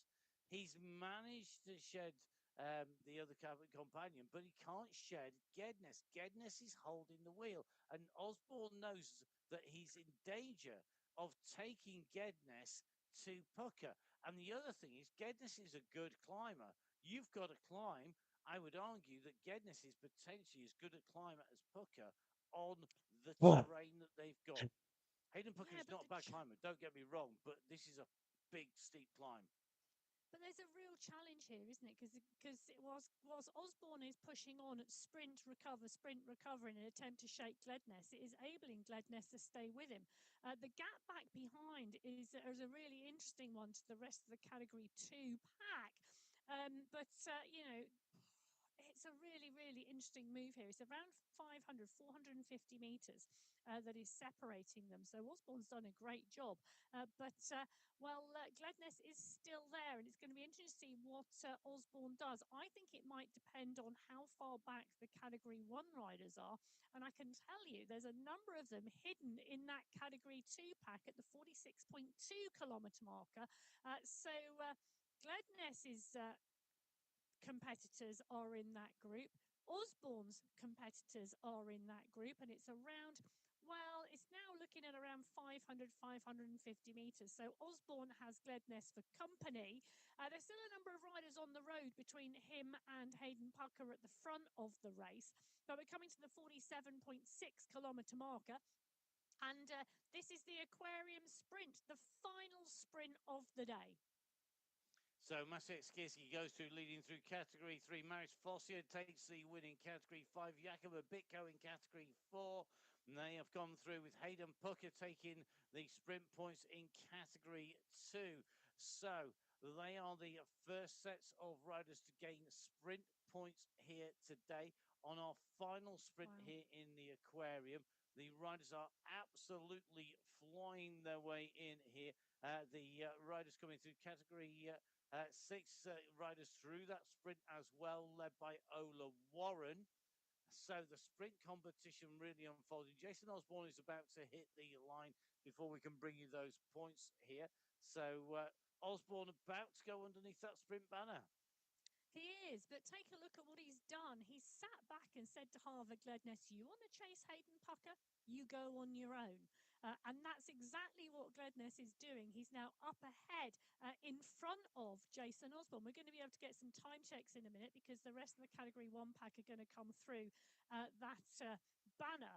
And we'll be able to give you time checks now on all of the racing with the final 6.2K to go. So the final sprint points being allocated by the Category 1 riders diving through here, and Category 2 coming through as well. So I think that's pretty much all our leaders through in terms of sprint competition. At the final sprints, the run in to the Aquarium sprint. We're just going to get a double check on that, but it's looking like we've at least got the leaders through. Category 6, Ola Warren going through ahead of Kirk, Gosler, Hoy, and Mamba. Warren, I think, is going to be taking that away. Yes. And Warren going through 13 seconds clear of Kirk, 24 seconds clear of Gosler, 21 seconds clear of Hoy, 13 seconds clear of Mamba, who was leading a group of 4 riders. So there really is the Category 1 race field split completely. Category 5, it was Fossied from Silver, Schill, Hendrickson and Hanley. And that was a 6-rider group. Fossier taking the overall win in Category 5. Category 4, Bitko, Hammer, Russimaki, Bombasini, and Oliveira. The riders going through. Yeah, I just got to get out of this aquarium. Something wrong with my left leg. With that plumbing I was doing yesterday, sitting on the floor, crossing my legs a lot, and I think I've just strained my quad because I'm old. Looking like, hold on a minute. She says, it's all right. It's just uncomfortable. I don't have that updated. Trojanowski. I don't have Trojanowski taking. It's a rise here. Trojanowski taking the overall. See, this view's terrible to see gaps. Category 2. It was Pucker, Gedness, Mendakowicz, Betty, and Gray scoring points. Pucker taking the win from Gedness in that category. Pucker 39 seconds clear at that point. Category 1, Jason Osborne with the 5 points, Mr. X100 with 4, Chugos with 3, Dont with 2, Kaminsky with 1. Sprint win going to Jason Osborne. He was only. Sorry, go on, Emma. No, I was going to say he was 27 seconds clear as well. Interesting that as he went underneath the banner with 6.2K to go. Hey, Gabriel got down to Cat 3. Rider group X100, Chugos, Dont, and Kaminsky. Skierski a further 16 seconds back. And category 4. He's a beast on Zwift. I don't think we actually did on the way through. Jakub Bitko. Hey there, friend Niall. 15 points. Nearest rider, Antonin, in second with 8 points. All of the results on mywhoosh.com/results and of course on MyWhoosh info as we turn our eyes towards the run to the line. This was one really big group pretty much on the road. It's very much a thinned out group here. We're just in with Rajesha Kamadeva on the climb. You can see him out of the saddle. He's about to come to the crest of this climb. It's going to level out and he's in some very select company here. He's got Mr. X100 in category 1 in amongst his fellow category 2 riders. Kamadeva at the moment right in the mix, but in that group there are some big sprinters, including Yesti Langeveen in category 2. Got to be one of the big favourites if it comes down to that sprint, but they've got work to do as another attack's going off the front, and it looks to me like Vidal Mayer and Zach Nair know that they need to get a move on. Angus Halley is 5 seconds up the road. This is always logging in your sync. We're getting out of here. Back the front of this Oh. race, if they're going to get there, Grayson and Dakowitz are in front by about 10 seconds, leading the race out there in category 2. Leading the race out overall is Hayden Pucker. He has managed to shake off almost everybody else. Behind him is Velez, the rider in the red jersey in that group on the right-hand side of your screen. And at the moment, Pucker leading in category 2. Howeiler leading in category 3. Category 4, I think it's Kirchner, the rider who is in the mix, but I'm going to get wait for confirmation on that. Category 1, we know it's Jason Osborne, but this really is going to come down to what these riders do in these last few kilometres. A quick reminder, 54 kilometres is our finish today. Yes, and Halle is chasing Graves, Gledness, and Mendakowicz. That's a 3-rider group that could well catch Pucker. It's still around 500 meters the gap, and Pucker is now moving towards what is going to be the last 2.5 kilometers of this race. It's going to be an interesting one. Not that far behind.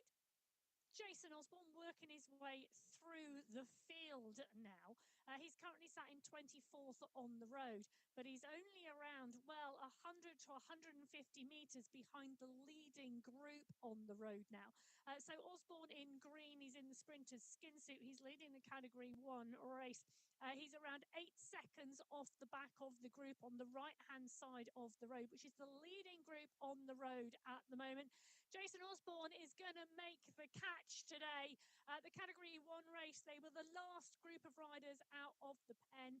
Category 6 started first. It was a big gap, but Osborne is working his way through all the earlier starting race fields, and he's got 2K to get to the very front. 2K, I think that's going to be more than doable for a man of Jason Osborne's stature. As You say that, Hayden Pucker's just gone off the front of the pack. He has, but, and this is quite a big but. We know Jason Pucker can sprint. Hayden Pucker can sprint. Jason Pucker, that's an interesting It might duo. be Jason and Pucker together if they're at the front as a duo. But I tell you something, you've got the problem is with this big group behind. There's all sorts of gambles going on if you leave it to a sprint, and Hayden will want to go over the line first with clear air between him and anybody else. He won't want to have been pulled back. He also, I think, will have a little bit of a point to prove that he can do it solo on his own. He doesn't need Jason Osborne to catch him for it to happen. And I think there's a degree of that as well. I think Jason Osborne's pursuit was hampered by the fact he didn't want to drag up Category 2 chasers to the Category 2 lead. Quite a few. But that aside, I think it's going to leave basically Pucker trying to solo to the win. A real battle behind, particularly same way people get flat tires, I suppose. Here. Aidan Sinclair in the mix here, trying to close down Pucker. Howeiler, Walter, Wojciech, along with Villada and Bakker are all in here. There's such a massive mix of riders, people like Kalman, Walter as well. As Sinclair comes up onto Pucker's wheel, is he going to go straight over the top? He is. He showed no signs of sitting down here.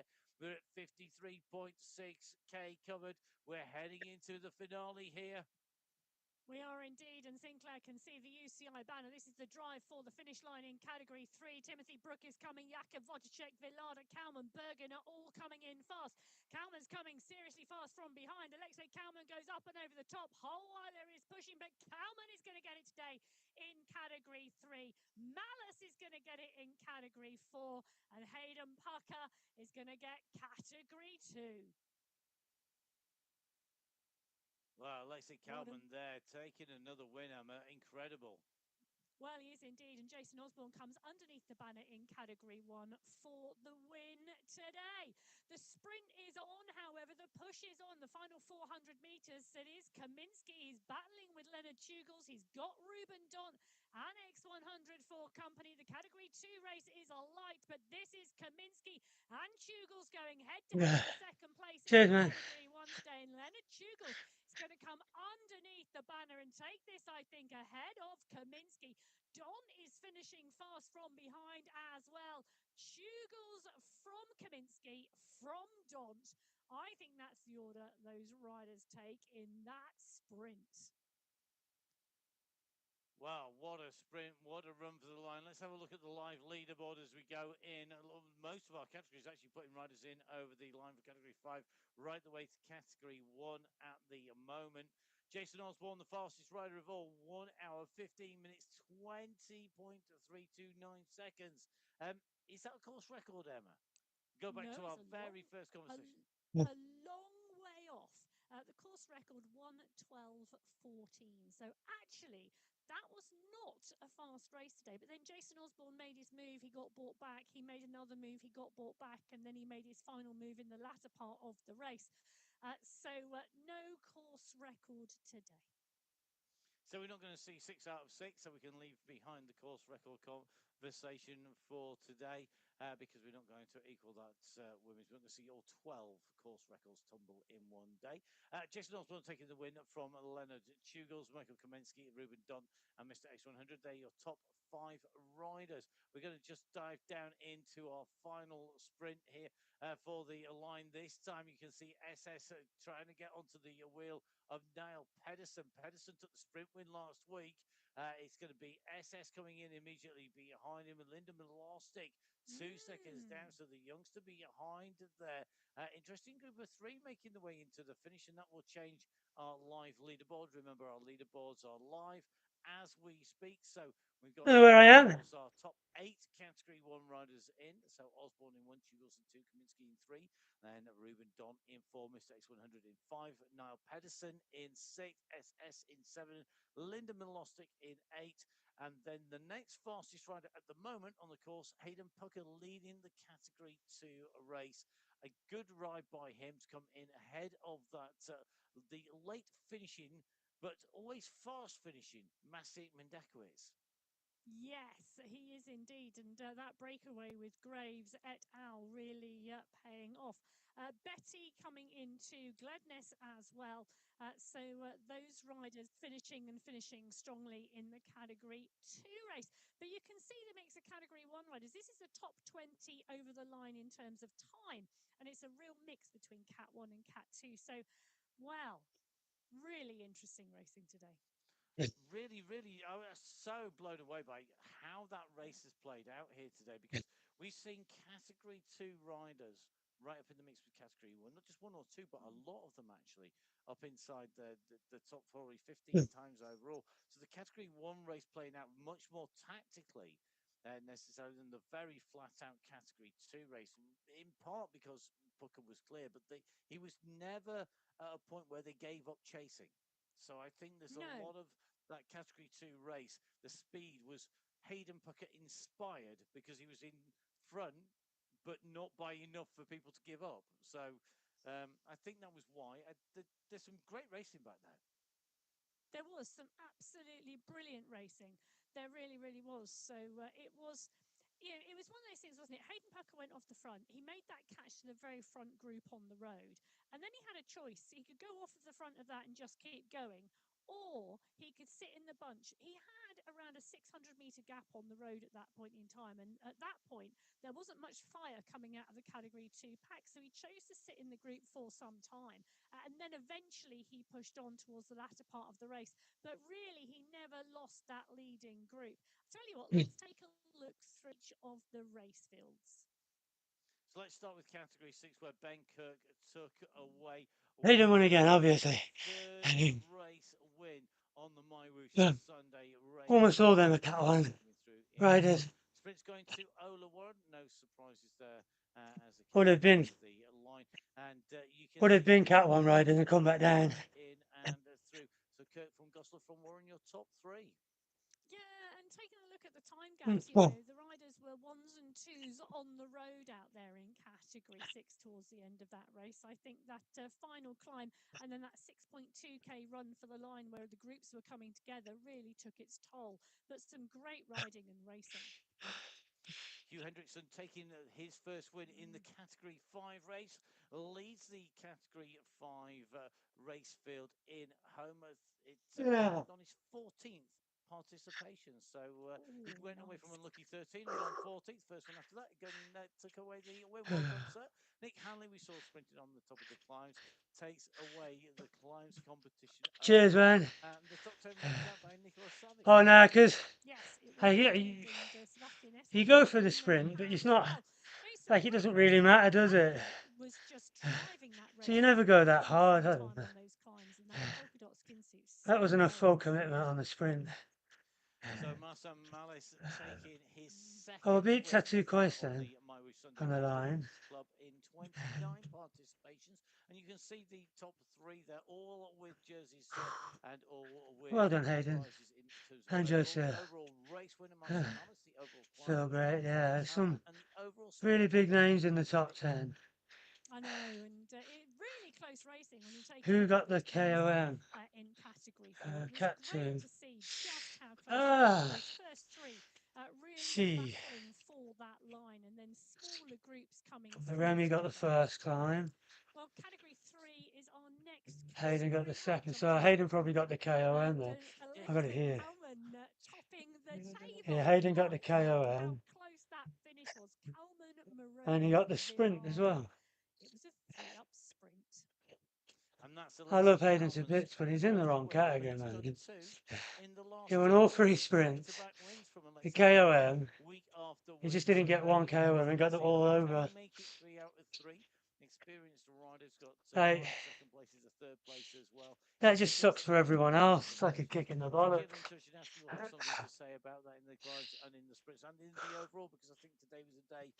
But the guy's been suffering in Cat 1 forever. He deserves to come down and win a bit of prize money. I just wonder if they're going to put me in Cat 3 at all. It's not because I want an easy race. I just don't want it to be that hard every week. It's very uncomfortable. Taking the win today in 1 hour 17 minutes and 37 seconds. No, it's not a course record. Maciej Mendakowicz was the best of the rest today, ahead of Giselle Betty and Phil Graves. Harvard Zednes, who, well, he battled really, really hard today to try and close those gaps. Anyway, with a top let's upload it. And coming into this race, Hayden Booker had ridden 80 Sunday race clubs. For that category, hang on, let me pause this. Oh shit. Category 3. Let's move across to category 1, where Jason Osborne took for Cat 2, I can't remember. Let's have a look. Yep, you heard it right. 73rd win in 153 participations. A man who has been right at the forefront of cycling esports year after year after year, taking it away the win. Leonard Jugels, we saw during the race riding. He came in strongly into the all in second place, ahead of Mikhail Kaminsky in 3rd, with Ruben Dunn in 4th, US dollar in 5th. Now Pedersen in 6th and SS in 7th, Linda Belostic in 8th, Daniel Churek in 9th, and Mikkel Plantro in 10th. Emma, category 1 today, once Osborne went, they were left in pieces, and it seemed quite a fractured race field. It was not bunch racing by any means. It was almost just chase the group in front, chase the group in front, chase the group in front, and see where you end up. Yeah, because when Osborne first went, the pack chased and chased and chased. He had 8, 9, 10 seconds, and then the group decided they were going to chase. And I think it was a let's wait. And Cat 2 gets $1,300 for winning. $50 per segment. In first with 31 $110 for winning the sprints, and $110 for winning the mountains. So it's quite a lot. So they were completely broken apart, category 1 today, just on that style of racing. I shared. Hang on, let me share my screen. History-making race today in lots of ways. For some of our riders, that's individually, maybe taking either their first win or their second win, doing it back to back. For other riders, it is their total wins. Or if it was the women's race, it was about course records today. Because not only did we see some great racing, but we saw all 6 race categories set course records. So they get, that's category 2 prize money. great day of racing here on the MyWhoosh Sunday. I won race. that one Don't forget once. you can pick up So all the race results. They're official once they're stamped with the there's official quite a lot. stamp That of one's approval, even MyWhoosh more. stamp of approval. That will be stamped when all the riders are verified. But even on Cat the 6 MyWhoosh.com gets website, good money www.mywhoosh.com.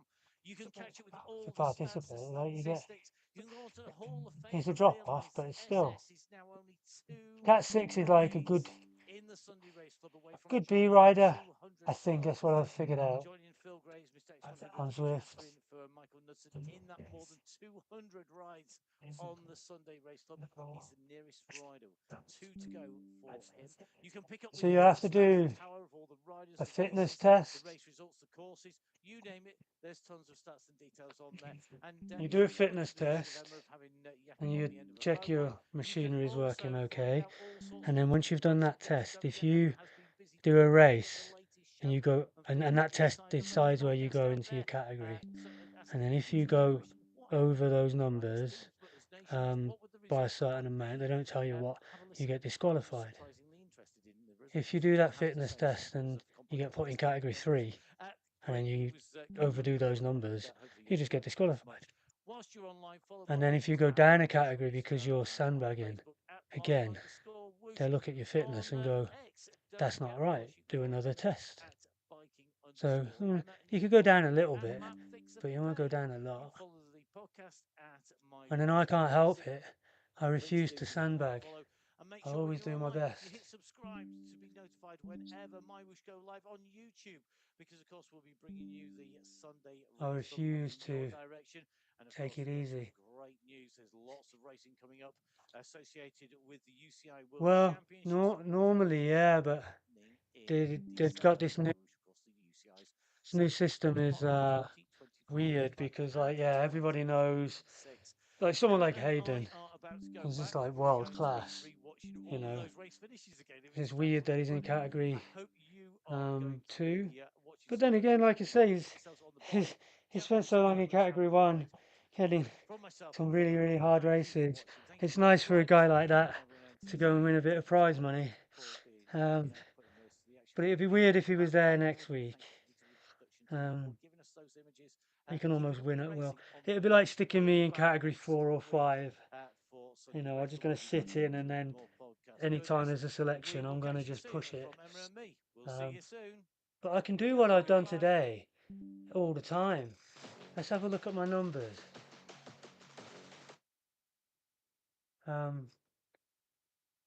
Because my numbers are pretty consistent. I just can't do the really big accelerations. Yeah, well, I can't do them every week. SRC, so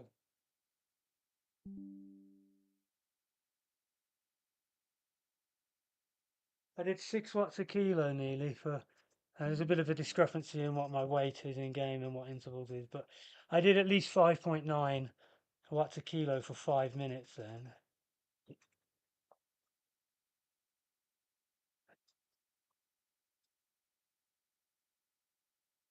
And about 5.7 for 6 minutes.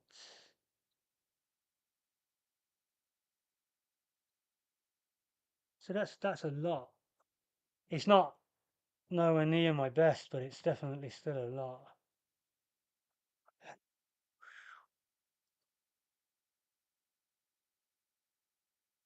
My best 12 in 12 weeks was, let's have a look, 5 minutes. So I'm about 20 watts down and about 40 watts down.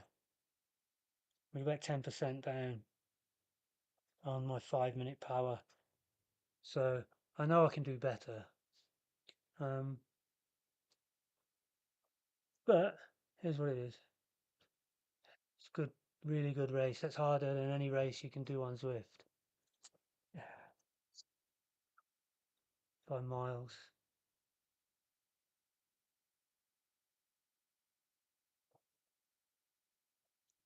Alright, let's go and cool down on Zwift for a bit, and then I'll check my leak.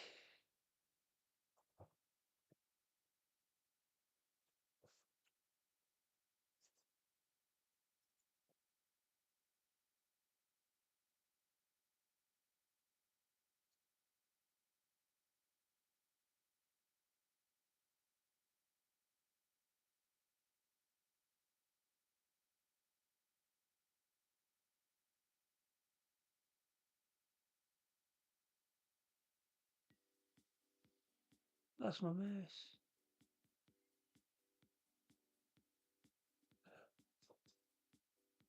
Yeah.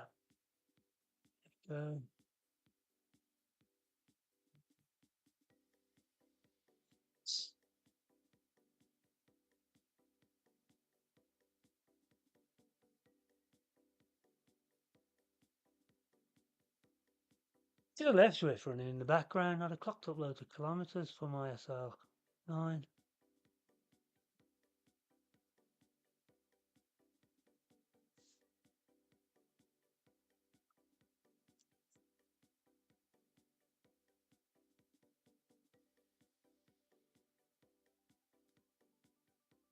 You got any routes left that are short?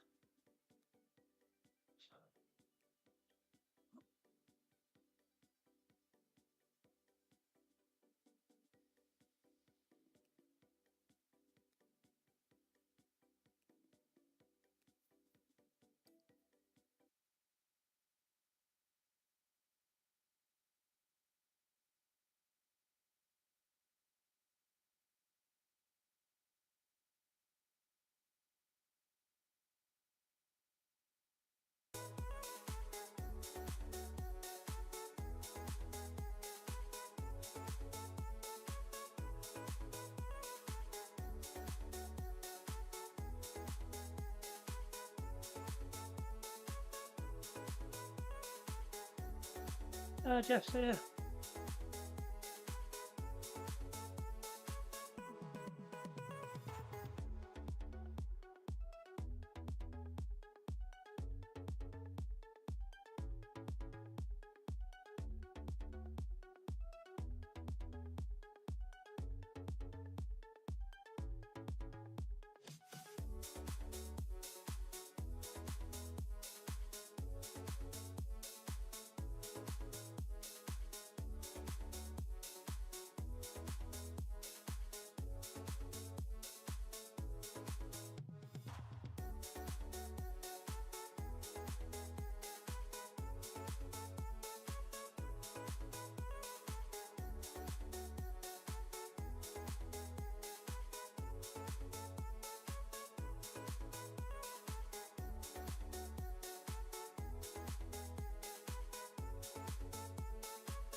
Yeah.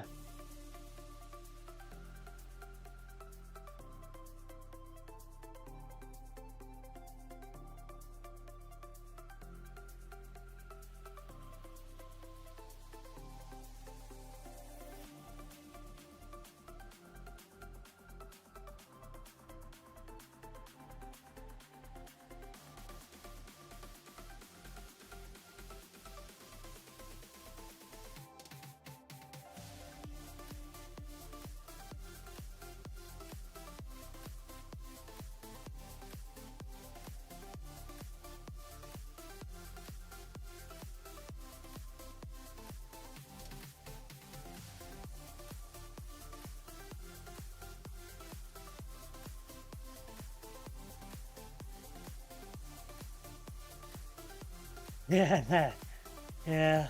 It ain't any easier. I'm tired. I looked at the numbers. I got dropped. And my 5-minute power when I got dropped was 5.9 watts a kilo. That's impressive.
Let's have a look at some of the results. MyWhoosh info.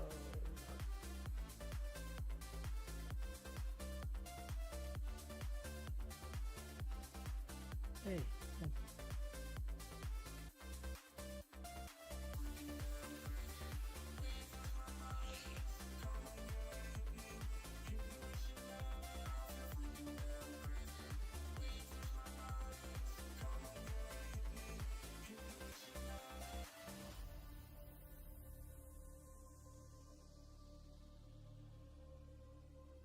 Ah.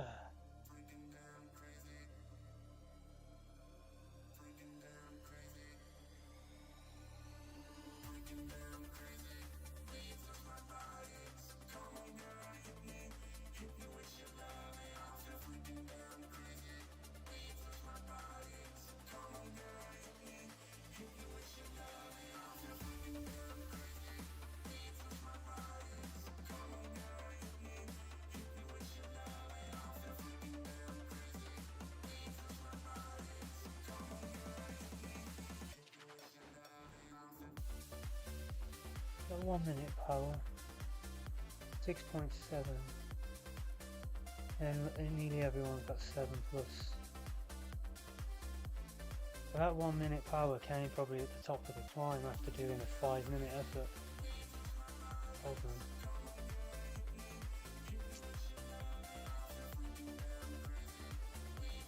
Nearly 11 watts a kilo for the sprint. That's impressive.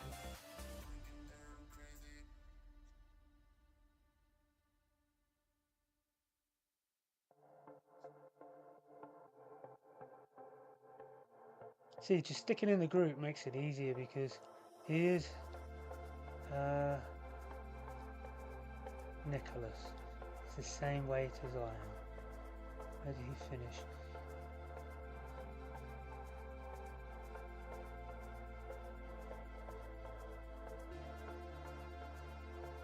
Just saying his name.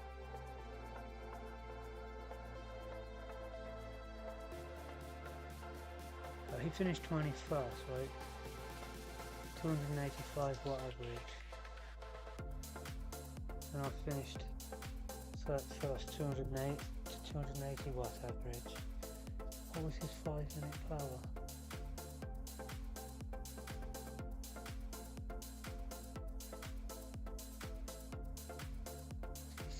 .7.1.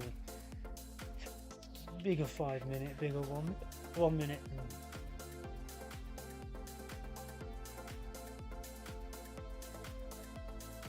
Got stronger all of a sudden.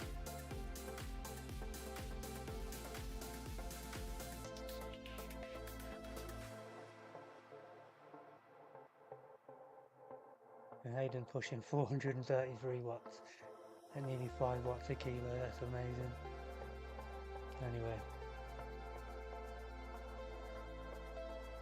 No worries, H. Thanks for checking in. I'm going to log out now anyway. I've got to eat food. I've got to check my plumbing hasn't broke. And speak to you. I might jump on later if feeling up to it. Just do a nice easy chilled ride. See you later.